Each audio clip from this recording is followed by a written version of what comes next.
Good morning, good afternoon. Greetings, everyone. This is Reverend Dr. Pam Famino, Visionary CEO and Global Chair of Group Chair of Africa's Brain Bank and Africa's High School Association. Welcome to lesson 2 of our STEM program. Dr. Bagayoko is going to, most of you know him already from last week, and most of you know him from previous Africa's Brain Bank engagement. He's our STEM master, and he's going to be teaching strand 2 of the 12-strand systemic mentoring program of Africa's Brain Bank. I'm going to hand the mic over to you. Today's session is interactive, so I will advise you, if you're in a noisy area, please mute yourself and only unmute when you are ready to speak. You are ready to participate in the class. We really need everybody's background. We don't want to mute everybody. Dr. Bagayoko wants everybody unmuted. So please take accountability and responsibility, because this class is important. Dr. Bagayoko, thank you once more, and I'm going to hand the mic over to you. All right. Thank you very much, ladies and gentlemen. Again, my name is Jola Bagayoko. I am a Southern University System Distinguished Professor Emeritus of Physics at Southern University and NM College in Baton Rouge, Louisiana, in the U.S. But today, as Madam CEO just explained, we are going to dialogue, to converse, to chat about the second of the strand of the 12-strand systemic mentoring model of African Brain Bank. So for that purpose, I will try to pull up first I think this is it. Yes. I'll try to pull up the 12-strand, the second of the strand that's described, so that what I do talk about is adhering to what is in it. Now, in the version of the trends you have, it begins with the proper sequencing of courses. But you see, the proper sequencing of courses a student takes is something which varies from country to country, interestingly.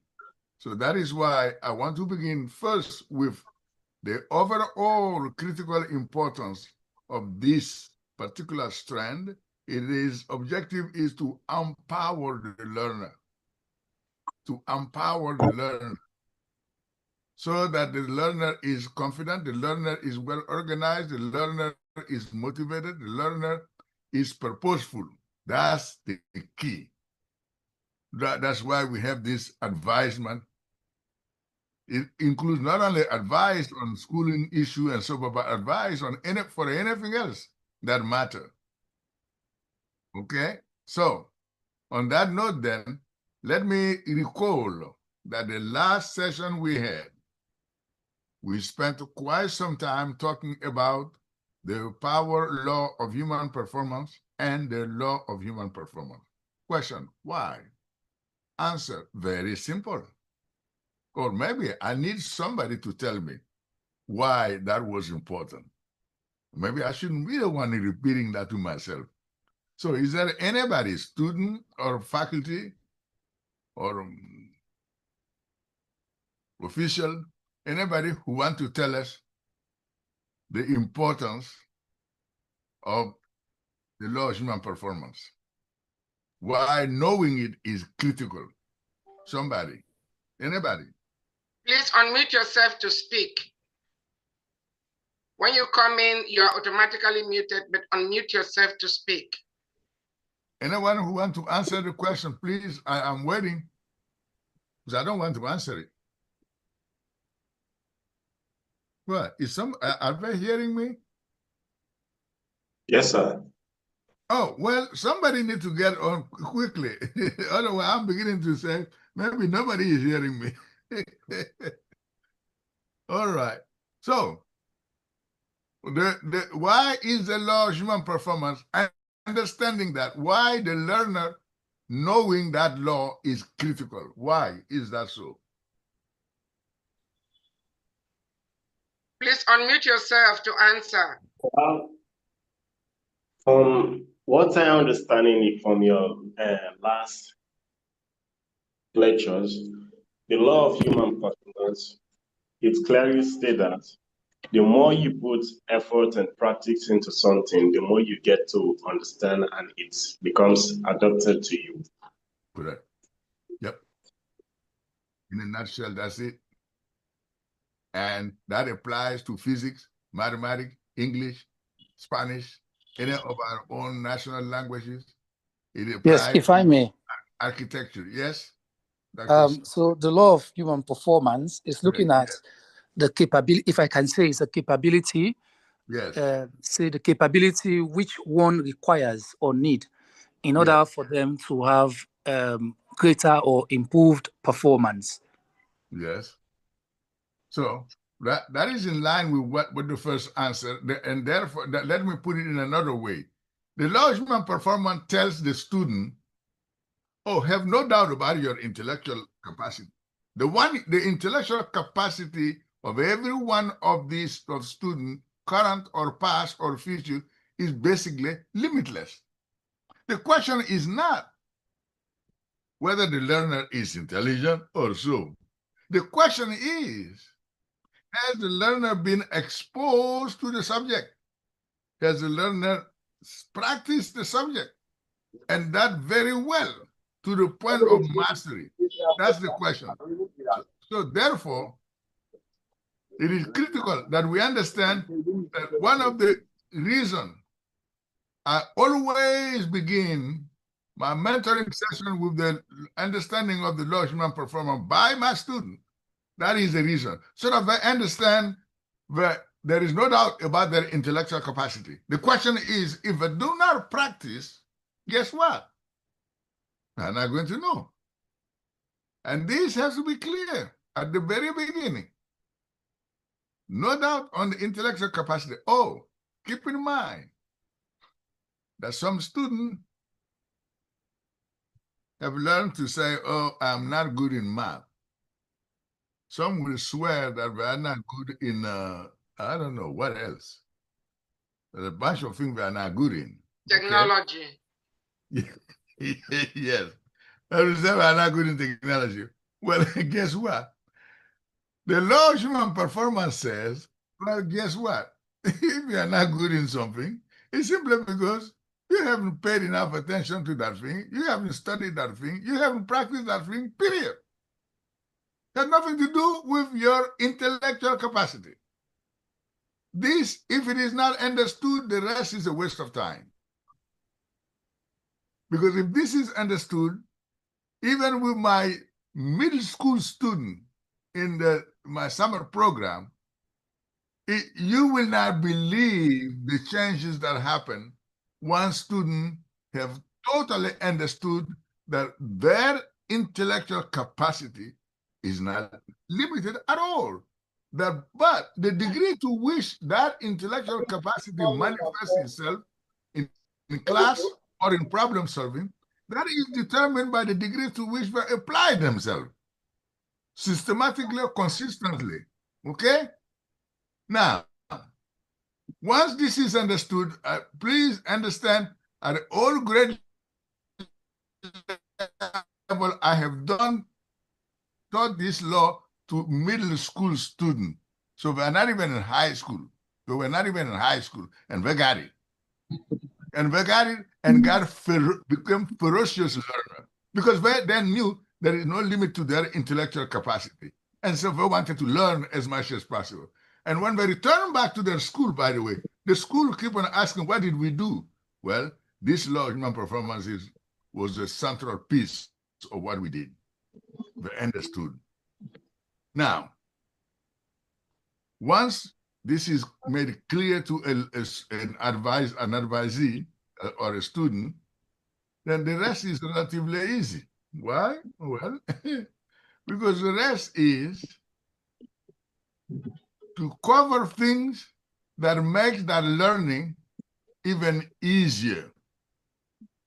Because it is one thing to spend time learning, okay, but it is another thing as to how does one go about that.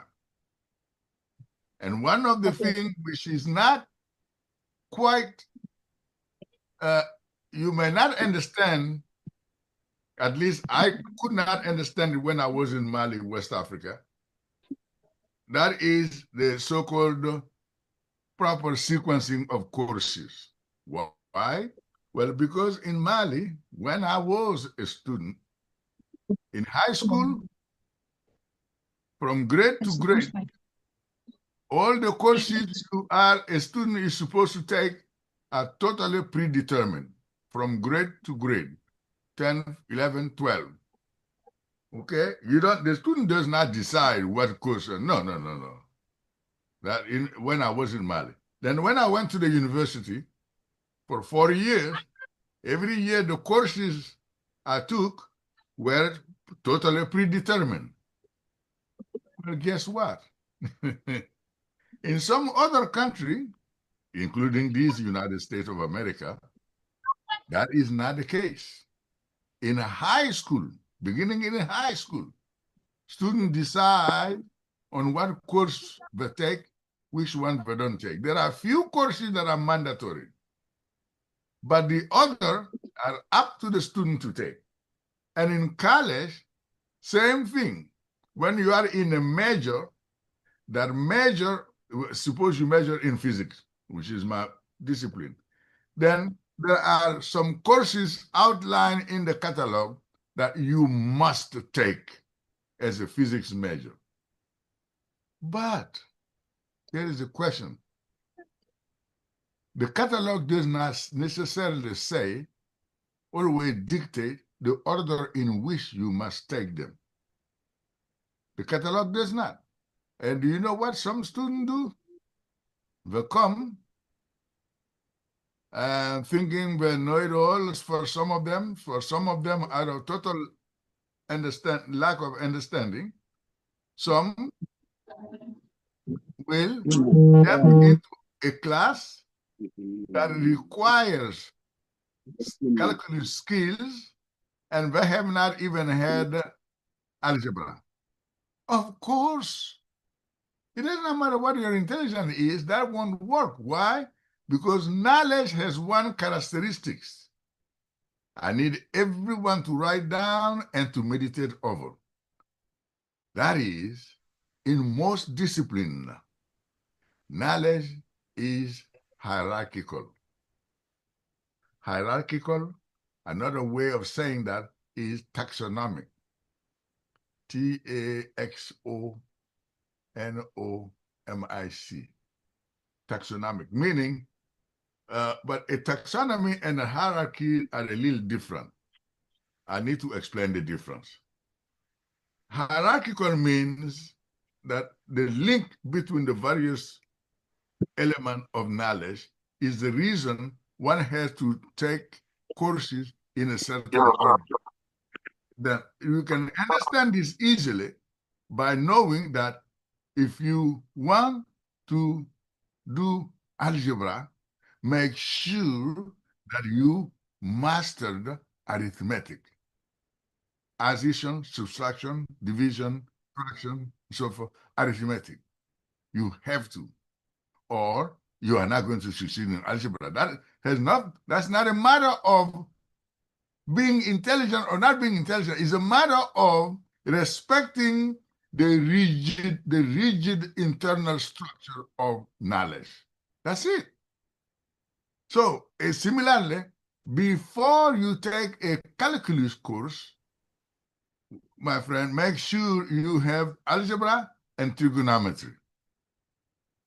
Otherwise, calculus will give you a lot of problems, not because you are not intelligent. No. Because there are internal structure of knowledge you can't violate. Again, I repeat, that we have to explain to students that knowledge has an internal rigidity, an internal sequencing, or an internal hierarchy, or you can call it taxonomy, got many names, which have to be respected to study properly, correctly, and easily, I might add. So here I have this example of after calculus, you can take statistics. After that, you can have differential geometry. After that, you get real analysis for those who are in mathematics, and so forth and so on. So suppose you are in physics, well, we will tell you basic mechanics, Newton's law, and so forth, is a must before you come tell anybody that you want to go do electricity and magnetism. Because the forces and so forth we will talk about in dealing with electricity and magnetism are all defined in the first part, which is mechanics. So then, when you finish with that, when it's finished with mechanics and so forth and so on, you can go to other advanced topics that apply mechanics and electricity. One of those is thermodynamics, another one is statistical mechanics, and then at a much later level, you can do what we call quantum mechanics. But again, the key is to make students understand that the hierarchy, the internal structure of knowledge is always to be respected. That's why courses have to be taken in a certain sequence. But again, as I said, when you talk about this if somebody had told me about this when I was in Mali, I don't know, I would have understood it when they tell me proper sequencing, because the sequencing, of course, is fixed. But the sequencing that is fixed, it took into account this point I just made. Those predetermined courses were always well aligned, meaning they never put you in calculus while you didn't take the algebra. Never. Absolutely never. In any country, as a matter of fact, doesn't matter what country, because they took into account already this internal structure of knowledge and therefore did the proper sequencing in putting you in. Now, what else is there I need to, yeah, I did promise that I will define a taxonomy. Taxonomy, you can call it a special hierarchy where if the first condition is not met, don't bother about the rest. There can't be. If the first and second are not met, the third one cannot be, and so on. That is the taxonomy. Let me give you an example, because we are talking about Africa, and we can bring in a little bit of brain drain discussion. Okay? I developed a theory a long time ago to tell some of my leaders in Mali and some other places in the world that if I want to do something about so-called brain drain, here is what we need to understand. It's a matter of knowing, not just a matter of sentiment out there. What is that? I said, well, from antiquity, from the time of ancient Egypt to the time of the Greek, the Roman, and so on, to modern time, people with high intellectual status, people with high artistic status, or some professional status, architect, and so on, these people had the following three conditions to settle in a country. One, you have to be in safety and security for them and their family. If it looks like one morning somebody can come throw them in jail for no reason and so forth, they're not going to be there. They won't. They simply will not. That's one. Two, they need to have in that country enough, make enough money to be able to support their family. I'm not saying to be rich or to be extravagant, no. But we need at least a basic to support the family. If they cannot have that, don't count on them to be in that country, period. I don't care whether you say national this, national that. They are not going to be there. And the third one is, if the first one condition is met, meaning no threat, they are safe and secure. The second, there is an opportunity for them to stay there because they have a job, whether governmental or other.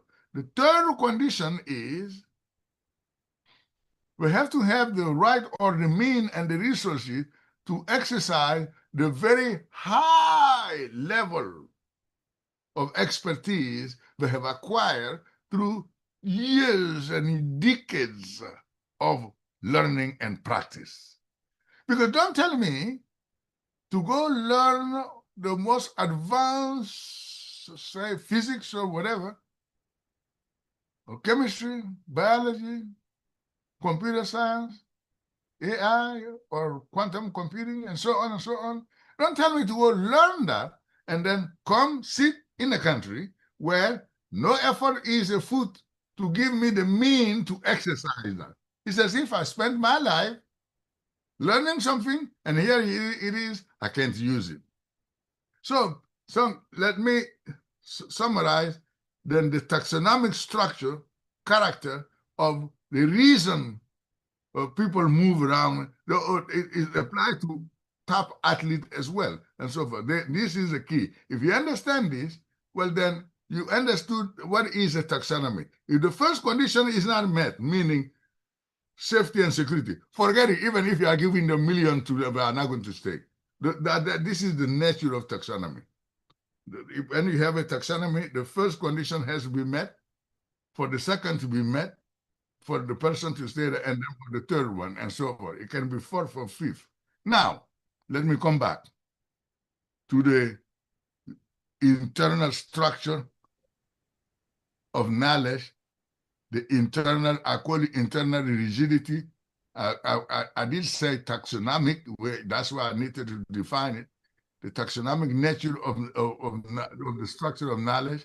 So this nature is the reason the course sequencing is critical on the part of the advisor in a country where courses are not totally predetermined. As I said, in Mali, even now, courses are totally predetermined.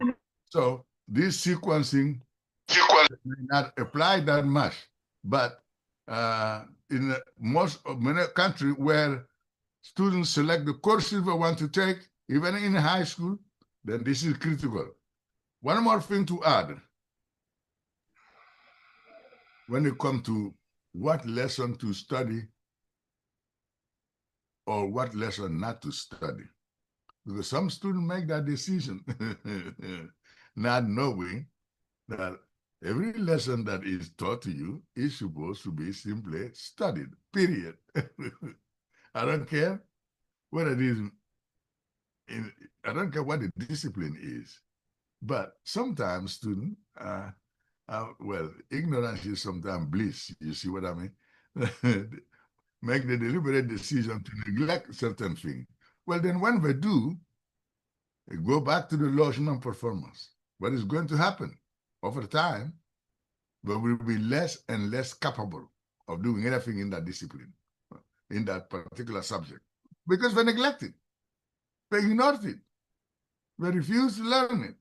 So this is one of the things you want to dawn on any advisee you have. Not only if in a course you take, this time is not a matter of what course to take, it's a matter of what course to master. Any course you take is a course you need to ace. At least work hard to ace it. Oh, because you can, according to the law of human performance. You can. So the question is whether you want to work hard to do that or not. So now I have explained in the US in particular,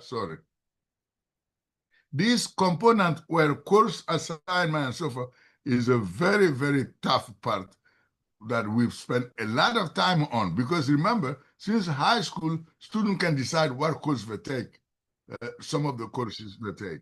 So therefore, it is critical that we go through the curriculum the student has followed, the courses taken, in order to make sure that the college courses we are going to advise to the student are courses for which the student is adequately prepared. The fact that the sequencing of courses is not totally predetermined. But in an African country, if things are like they were in Mali when I was a student there, then the sequencing may not be so much, but you will put emphasis to making clear to the student to study every lesson they do get. Now, let me give you a personal story about that. When I was in high school, I had English as a foreign language. Well, of course, I had bought me my little English grammar book and so forth and so on. I was studying that and so forth. My colleague were always laughing at me. What are you doing with English? Where are you going to be using this English? Ha ha ha ha. What do you have? Oh, I mean, constantly. I said, but we are taking English. We are supposed to study it, aren't we? Yeah, but you are doing it too much. Well, okay. In any event, I studied my English grammar. Well, guess what? When I went to the university, in my third year at the university, I was called by the head of the university to tell me that because I have been doing well in school, I was top of my class and this and so forth and so on, that I have an old vacation paid tour guide to the United States for 3 months in 72. So we came. The English people were laughing at me about. I don't need to explain to you. I didn't know this will happen now, okay? I had no clue. But here we are because I studied English grammar seriously when I was taking English. Well, then guess when I came to that in the summer of 72 to cross the United States, I went to all North, East, Central, everywhere. Well, that English grammar was very useful. Advice 1. Number 2, after completing my university and teaching 2 years of high school chemistry and physics, I had a fellowship to come do my PhD in the United States. Aha! There we go again. I had no clue that I would have anything to do with the United States at all. But here I am. I'm now going to the United States for my PhD study. The university that had admitted me, Brandeis University, thought that my English level was low enough to require 1 year of English. Okay? Well, what Brandeis didn't know was that I didn't know the English grammar. My pronunciation and so forth may be another story, but I knew the English grammar. So, ladies and gentlemen, I came in October. No, I was supposed to enter Brandeis in August of the following year. This was in 75, I think. Well, in October, November, December, I passed the TOEFL. So, meaning that is the test you take to say you are qualified to go to take college courses in English. Well, but Brandeis said, no, that there is a mistake. That can't be the same student. We explained, well, it is the same student, all right. And we said, well, unfortunately, they didn't have any room for me in January. So that I had to wait till August, which was the time where they were ready to admit me. So, and this is how I ended up going to Lehigh University, another one, which had room for me. But this whole story is a story of when you have a subject to study it and well. You never know I insist on this. You never know when, how, where that knowledge is going to be very useful, if not critical. That was my story of English, studying, mastering my English when I had it in high school, and how that turns out to be phenomenal in whatever. Now, for the professors and for the student, I said somewhere in here that for a language, mastery passes by the knowledge of the applicable grammar. If you learn nothing else today, ladies and gentlemen, please take this as critically important. Why? Well, look at it this way. I always tell this to my students. If a language were a house, now, this is again English grammar. For somebody who does not know the English grammar, that person may say, if a language was, that would be incorrect, because the language is not a house. Therefore, the correct word is where, not what. Okay? So, let me continue. If a language were a house, then the foundation and the mortar would be grammar. I repeat, the foundation and the mortar would be grammar. Guess what? The bricks are the words, for heaven's sake. The bricks are the word. So you got the grammar, you got the brick, you can build the walls. You can build anything. And therefore, if a language were a house, the foundation and the mortar would be grammar. And of course, the bricks would be the words. And the rest is decoration. Now, people, particularly students, sometimes do not pay enough attention to the critical importance of grammar for mastering a language. And they do not know that this will follow them everywhere they go. When you speak, when you write a report at a job, or you name it. It is one of these things students may not see the importance of it because they don't know that for any language, if you want to master it, you must absolutely master the grammar of that language, or otherwise you are probably kidding yourself. Now, all this was about the proper sequencing of courses. We talked about that. But the sequencing being tied to the internal rigidity of discipline, the hierarchical order, and we gave example, physics, math, basic language understanding. Now let's move on, ladies and gentlemen, to the following thing, which is that, sure. Doctor. Yes? Sorry, if I may, can I just ask a question? Yes.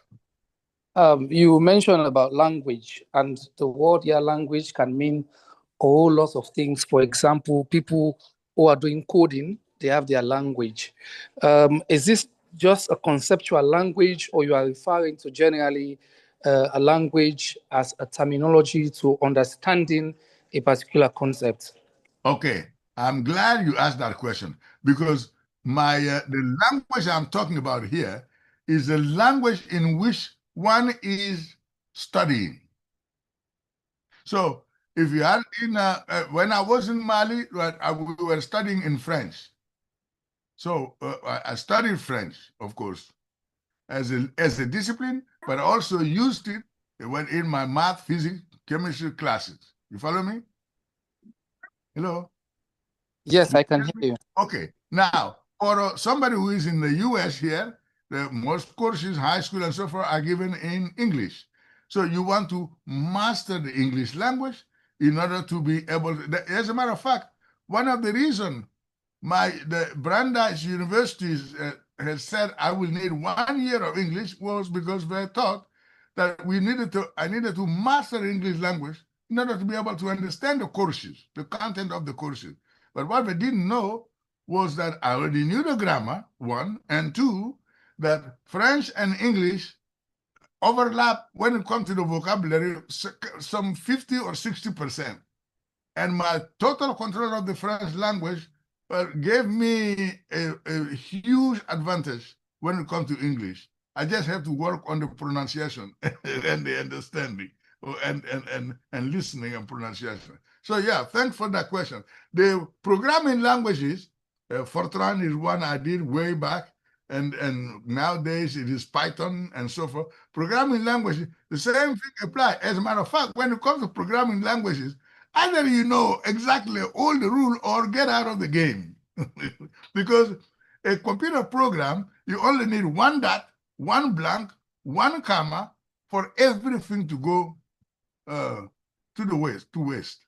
So therefore, I'm glad you brought that up. When computer programming, it is no error is allowed, or the program will not work. But we also call those languages indeed. So you are right. So what I'm talking about here may actually apply in part even to computer programming languages, because either you master them well or your programs are not going to work. Yes, thanks for that question there. Now, everybody else, if you have any question at any time about what I'm saying, you need to stop me. Let's not try to be shy here and so forth. This is a dialogue. That's why I told Madam CEO to open the mic so that you can ask questions, you can interrupt me, and so forth and so on. And so now, remember, we are talking about the comprehensive scientific advisement. Well, first of all, the fact that we are considering the internal structure of knowledge in our advisement, that is a scientific approach, one. Two, the fact that we study very carefully all the courses the student has already taken in order to determine whether the student can be in the next class we are advising, that is a scientific approach. But with all of those, remember, we started first with what? With the law of human performance. Because the learner needed to understand that even the sky is not a limit. And therefore, what that does for those of you in psychology or who study some psychology, that one of the things this does, the law of human performance does, is that it gets the learner to internalize the locus of control. Meaning, another way of saying, to be totally self-confident, self-driven, and to be committed to doing what it takes to accomplish things. So now, having said all of that, I'm saying, hey, wait a minute now. There are a few time-tested facts and practices out there that we need to take into account in our comprehensive scientific advisement. Remember, we started always with the law of human performance.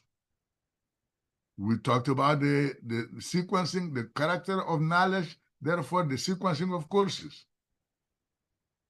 And after all of that, there are a few things which follow that we need to take into account. Dr. Bagayoko, we have a hand up, Dr. Sise. Okay, Dr. Sise. Dr. Sise, unmute yourself and ask your question. To contribute. And about the language. Yes. Every subject has its own language. And it's important to understand that language. For example, for the spoken languages, we talk about the grammar. Yeah. When you come to science, there's scientific vocabulary. Yes. If you do not understand it, you cannot move forward. Correct. If you confuse them, they may mean different things. That is true. Okay. I totally. But when it comes to the technology in particular, it is so crucial to understand the language. For example, as you mentioned, in technology, if you miss even a dot, in programming, yes. It can change the whole thing. Correct. In the spoken languages, if you make a grammatic error, yes, you can carry on writing your sentence and they will only correct your grammar later on. But for example, if you come to computing, if you miss a dot, you may not even be able to move forward. That is correct. If you write an email and you forget at or you forget dot, you cannot send that email. So it's very important for students to pay attention to the languages they need for the subject they are studying. I agree.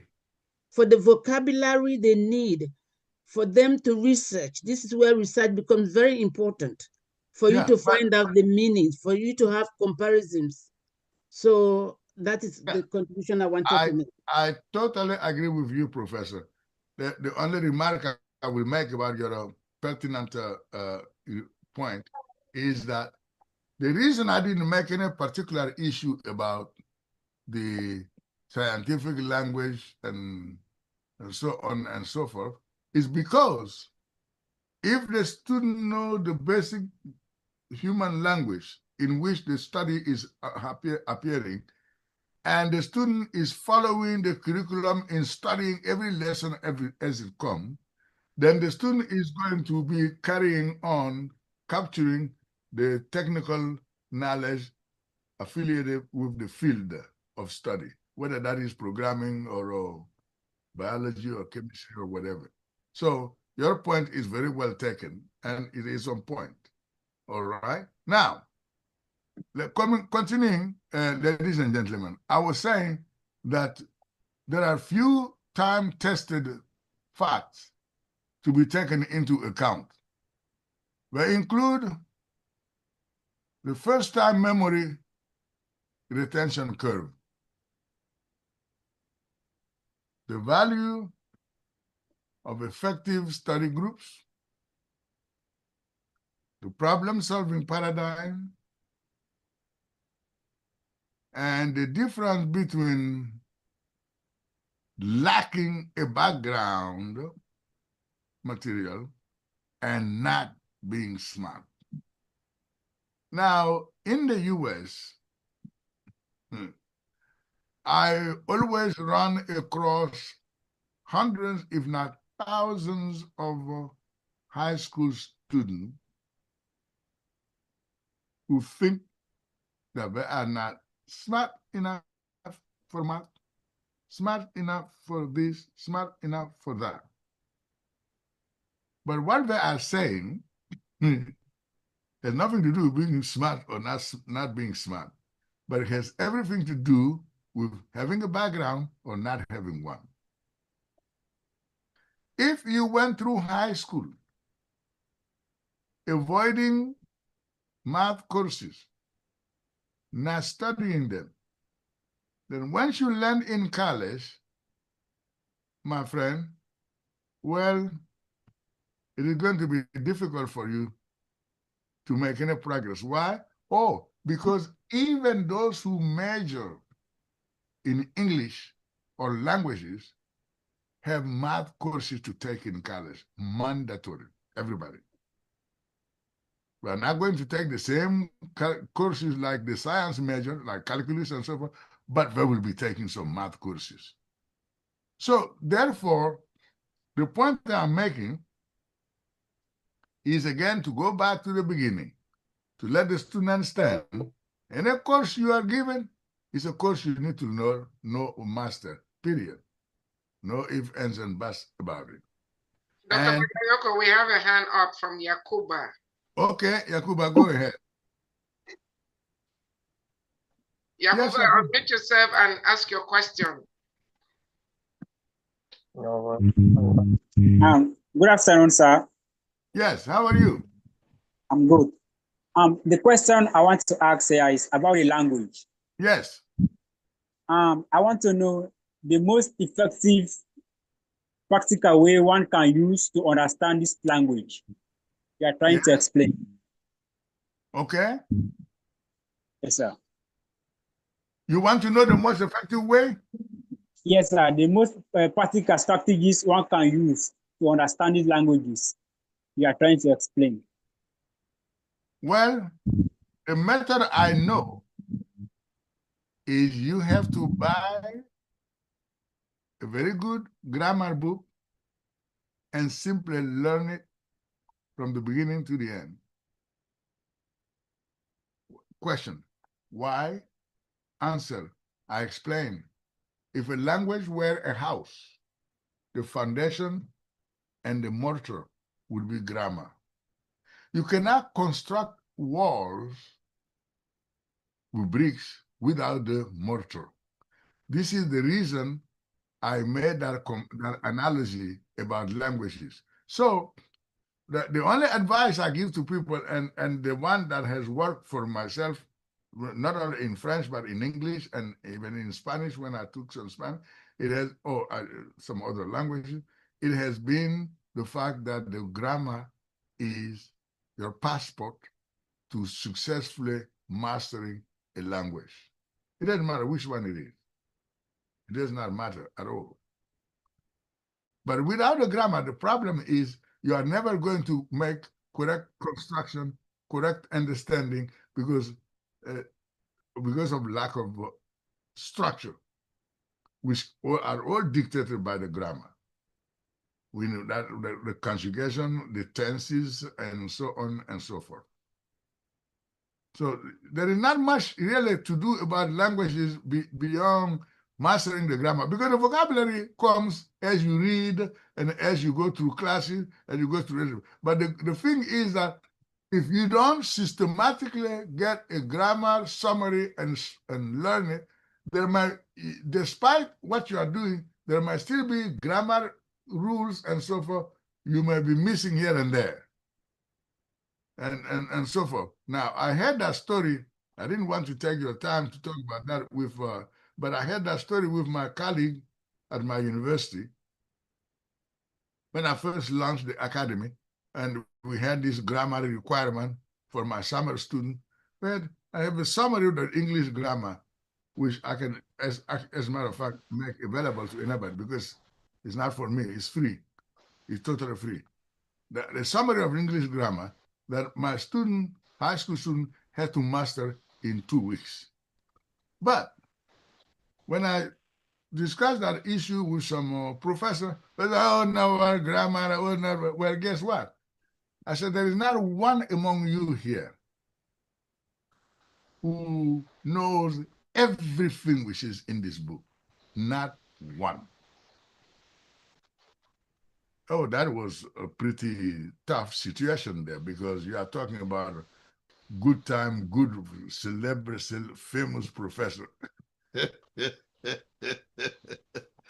At the time, I believe I was associate or what, I was not even full professor. So, I asked a few questions. I said, I have an acronym, ALS. And I want to say there are several ALS. So the ALS is, can anybody tell me how that is written? I didn't have a single answer, because we all say ALS, and either of us said you add no S because there is already S, or you leave it. But the correct answer is the apostrophe, or if it were not ending by S, apostrophe S. Oh, I said, okay, forget that. Give me the case of I want to say there are fives, the 6s, and the 7s. How do I write that in English? Aha, it is a 5, the quotation, this upper sign, apostrophe S, 7 apostrophe S. If it isn't that, it's simply wrong in the English language. The rule of the English language for the plural is the apostrophe S for numbers. Is either that or you got it wrong. Well, there were some other little things I pointed out. So I found, I remember 3 or 4 things nobody could answer. So I proved my point. That's why this kind of thing, even from time to time, I still go back to review my grammar in order to walk the talk, if I don't, so to speak. All right, now let me go back. Where was I? Well, I was talking about the few time-tested truth to heed, meaning to follow. The first one is, where is it? The first one is, I believe, was the, let me go back, up. Yeah, first one, here it is. The first time memory retention curve. What am I talking about? If you open any psychology, freshman introductory psychology book, you will see in that book a graph which shows that if you see a large amount of information, new information, for the first time, then in 48 hours, not 1, not 2, not 20, not 24, in 48 hours, only 25% of that will still be with you correctly, that you can recall. No more. And this has nothing to do whether you are brilliant or this and that. It has something to do with the intrinsic functioning of human memory. So, if you see material, a lot of information new for the first time, that's a typical class, for heaven's sake. Because when you come in a class, it presents you with a lot of new information so that you can study it. So when you have that new information, guess what? In 48 hours, only 25% will be with you. What does this mean? It means if you wait 6 days to study that lessons, when you open your notebook, your question will be, how did this get here to begin with? Literally. Because you will not have any active memory of anything. But if you study your lessons within the first 48 hours, then, of course, if you have a teacher, I call myself big mouth teacher like me, at the time you are opening your notebook to study, you will even hear me hollering around under that, saying how critical this is, how important that is, and so on and so forth. You will hear it. But if you wait a week, forget it. What is the implication of this? Oh, you will greatly help your studying if you study your lessons within 48 hours. Of course, there might be a situation where one time, once in a blue moon, you may not be able to do that. I can understand, but I always program myself to systematically do this. And as my student, that's what I advise them to do.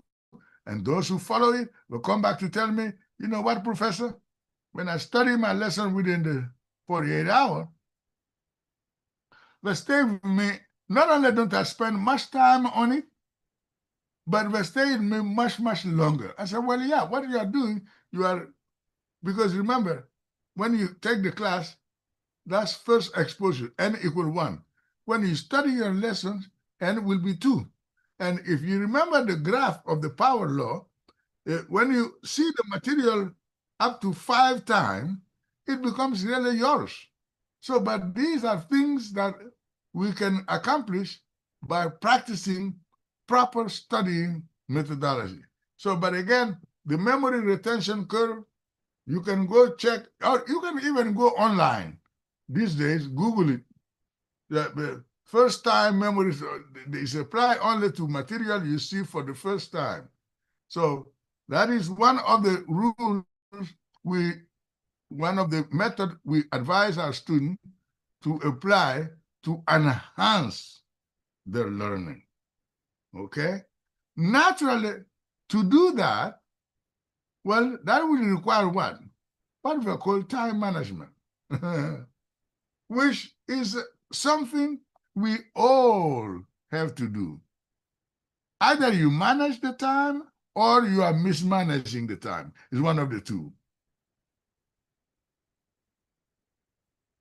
Either you are managing the time or you are mismanaging the time.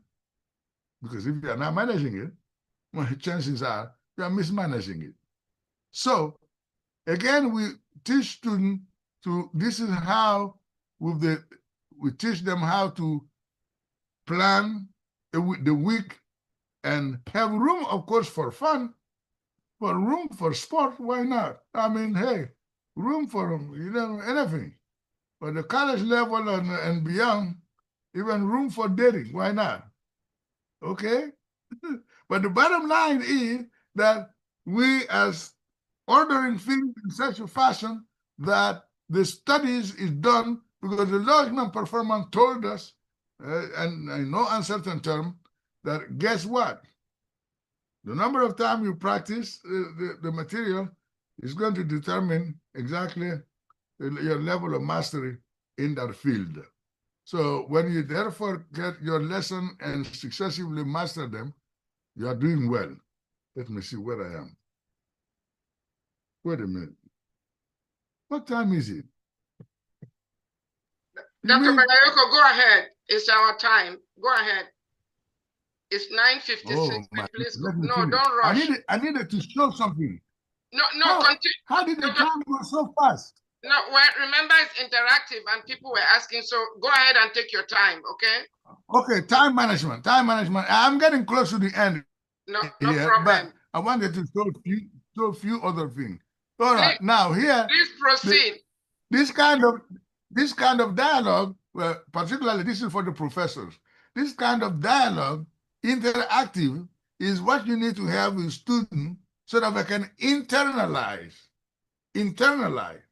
the locus of control, beginning with the Lochman performance, and beginning with those few tested facts, and the other crucial thing to help them sort of understand. Because it's not one thing to tell students what it is they need to do, but need to understand why they need to do it.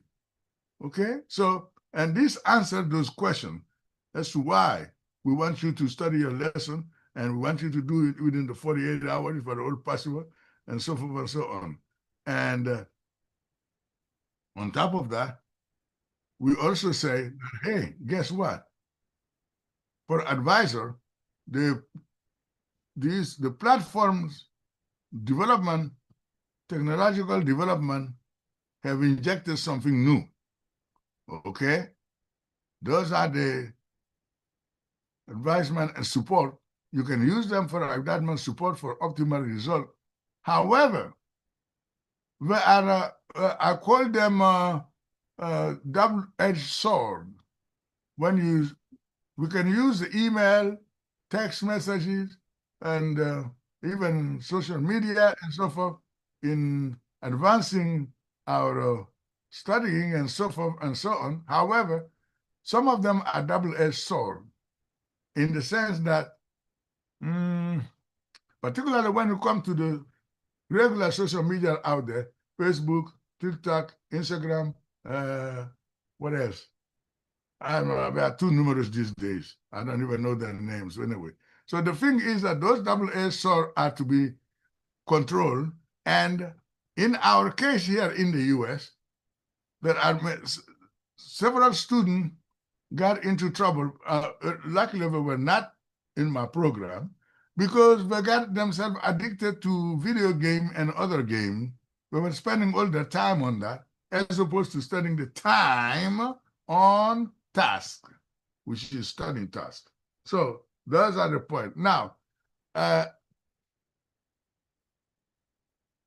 there are few handout, Madam CEO, I will send to you so that you can upload them so that those who are participating in this conversation can get them at their, and read them at their leisure. One is how to study successfully. The second one is a problem-solving paradigm. And the third one, which will be the last thing I will show, is to show to students that studying the structure of knowledge, remember I kept on talking about it, knowledge has structure. Well, if knowledge has structure, that means you can use that structure, okay, to do something. Let me show an example. This example takes 1 minute. I hope it will come up. Okay. Do you see this, Madam CEO? Which one? Are you sharing something? Do you see the map of the U.S.? Not yet. Not yet. Okay, good. Let me go to. And Dr. Bagayoko, please take the few extra minutes you need because some of the time was taken by questions. This is all I need. Okay.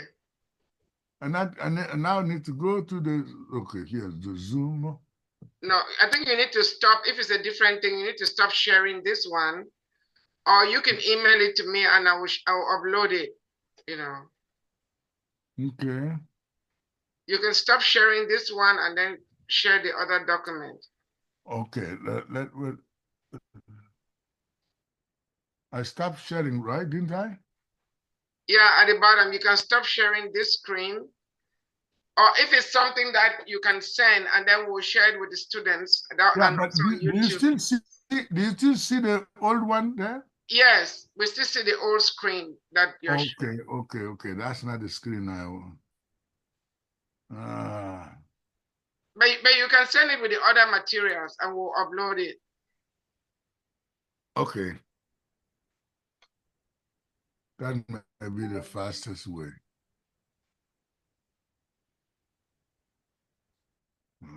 Just 1 minute. But I should be able to end this share. Share. And where do I end it? Oh, wait.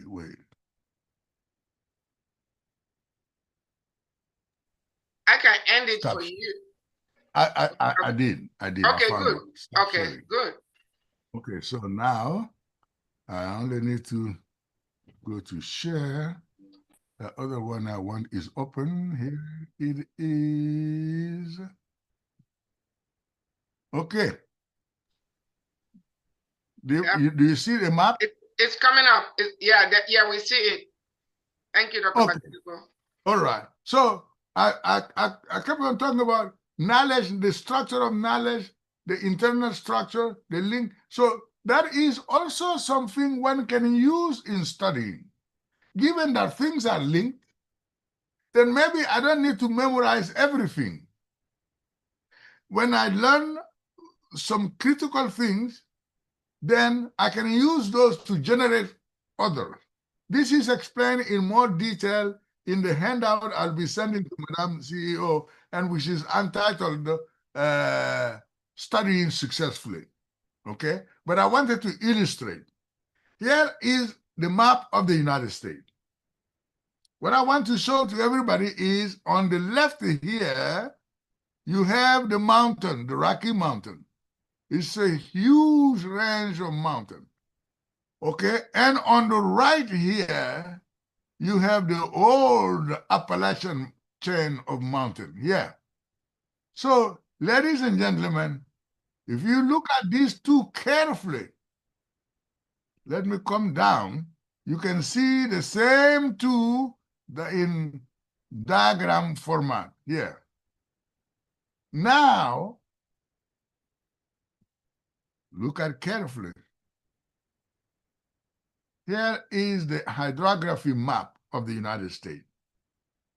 What I'm talking about is, I hope you can see the very many rivers crisscrossing the U.S. Do you see them? Yeah, we can see it. We can see their names written along the rivers. Okay, good. You can see the Mississippi, the Tennessee, the Ohio, and so forth and so on. All right, great. So what is the connection? Ladies and gentlemen, all you need to remember that the last time we checked,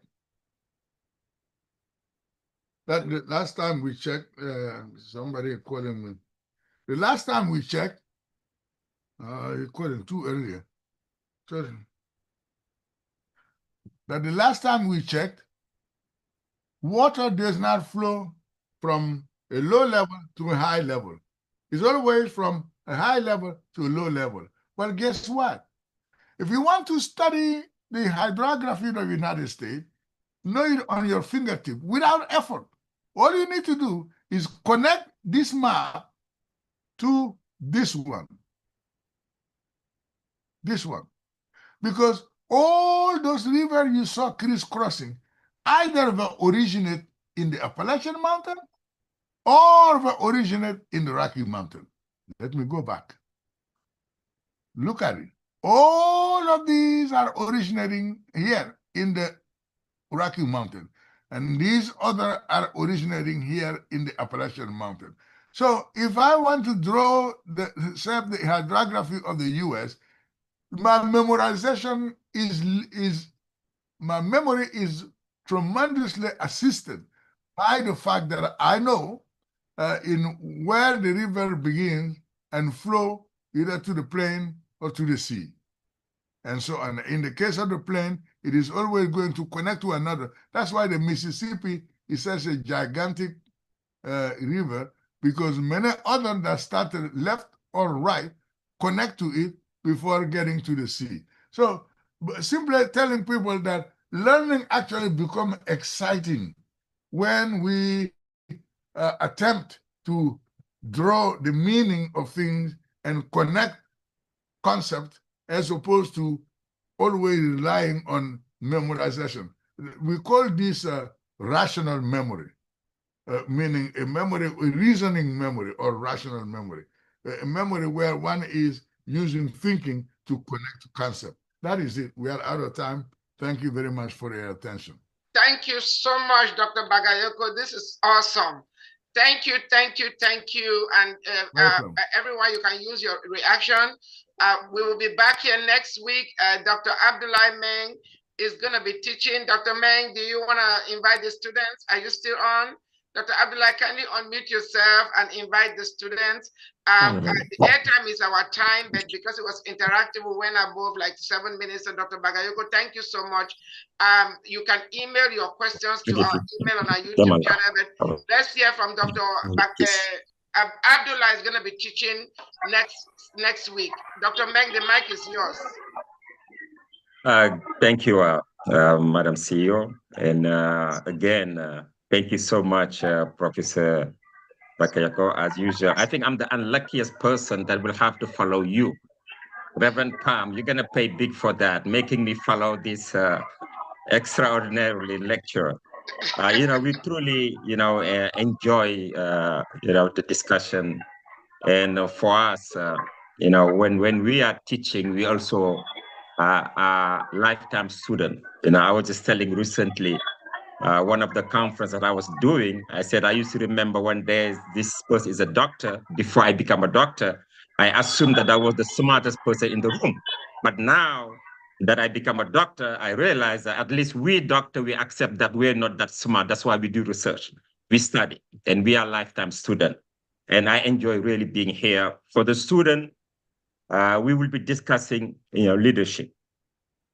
And I think that if I just look at my background, and something that Professor Bagayoko said earlier, when I was in Senegal, French speaking, I never spent time studying languages. When we had English, I always wonder what I'm going to do with English. But I paid big time when I first arrived in New York in the 90s. And I said, I wish I have taken my English languages seriously. I'm telling you, work your English language. It's going to save you time. It's going to save you money. But most importantly, it is about your dignity. Imagine when I came here, I had a master in economic business management from Dakar University. But I was considered an ignorant because I could not speak English. I still have made many, many mistakes because I never mastered that foundation when it was given to me. You have a very unique opportunity to do that. But for the leadership, that was one of the reasons I decided to come to the United States, because I was very unhappy was the leadership. And I couldn't stand having the French dictating to our president, to our ministers, whatever we were doing. I said, I wanted to go try something else. And leadership, as I always say to people, let's understand that we are all leaders. For me, when they said that, are you born leader? I said, everybody is born a leader. The question becomes, what is locked in you, your human potential? How can you unlock it and unleash it? This leadership class, it's not me teaching you. It's just me giving you tools, giving you framework to get back to what we call the first principle of leadership, understanding what is leadership. What are the fundamental tools about leadership? And once you discover that, you realize that you are an outstanding leader and you are here to make a difference and to change not only your life, but those around you, but the life of your country and the continent. And I look forward to having an exchange, a sharing of knowledge, and we'll try to have fun. Again, thank you. Thank you so much, Dr. Meng. Dr. Bagayoko, your final take, and then we'll call it quits for today. No. I'll do my best to arrange my schedule to come follow that leadership discussion. Awesome. Thank you once more, Dr. Bagayoko, and students. Thank you so much. The questions and will continue on your different country WhatsApp. Everybody have a blessed week, and we'll see you here next Saturday, same time.